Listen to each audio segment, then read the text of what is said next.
Hello, Stephen. My name is Amanpreet Singh, and I'm one of your classmates from the 747 class.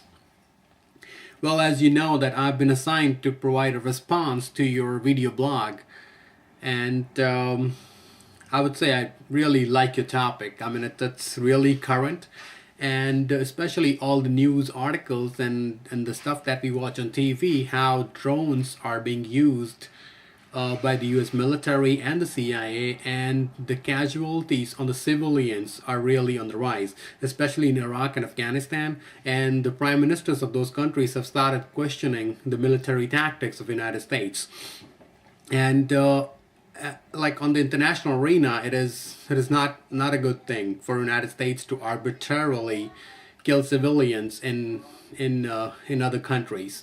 So I really like your topic, and I think it's really current. And after watching your video, I also have this feeling that you have done your research and you have great knowledge about the topic. And initially, you have provided a little history of drones, which I was completely not aware of, that drones were for the first time used in the First World War. And that's great. I mean, I really liked your blog. And and since the drones are being used all around the world, it's not only United States that is using drones. There are other countries in the world who are using drones, and I think that if you're gonna do a little in-depth research, you're gonna find a lot of articles from the peer-reviewed journals on drones. So I'm just thinking, because this is not the area of my expertise, but I'm just thinking that you will have enough peer-reviewed articles to complete this project. Well, I really like the way you're trying to ask questions. Very, very, very intriguing questions. You asked about like how the CIA, which is not a military agency, is being allowed to pull off the triggers on drone attacks in various countries. And secondly, you have talked about Fourth Amendment protection that is provided by the Constitution, and how this drone attacks and this drone surveillances that we are conducting might be in violation of the Constitution. So I've seen that you talk about some articles from New York Times, and you're also talking about some research-based articles, and you have kind of done your homework on this thing. So I'm really intrigued by it. I really want to see how whole of this thing comes together.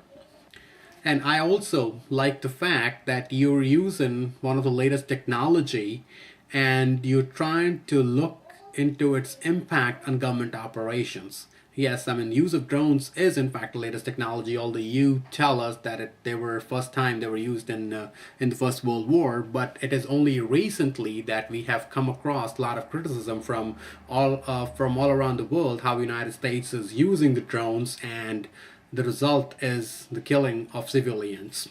So that thing has to be stopped, and we have to be more efficient in the use of drones for all purposes. And again, there are some constitutional issues, as you mentioned, like the Fourth Amendment, the due process rights, and the privacy rights. I mean, who could be monitored and how the person should be monitored. So all these questions need to be answered, and I think you got a great project in this topic, and I am really eager to see how it comes along in the end. So so my review indicates that your proposal is perfect and your video blog was good. So my only suggestion would be, like, when you select your your articles for the paper, please concentrate on the peer-reviewed journals.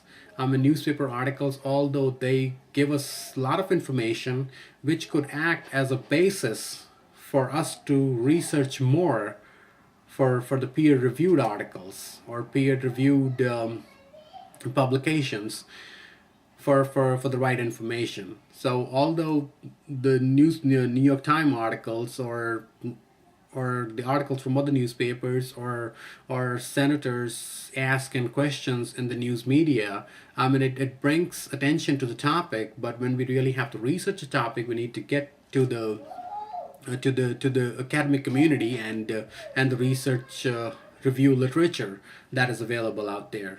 So I'm pretty sure that you are aware of this and you have already done your homework on that thing, on that particular aspect of the paper. So to me, everything is good with your paper, and I wish you luck for your final submission. And thank you. Thanks for listening to me. Thanks.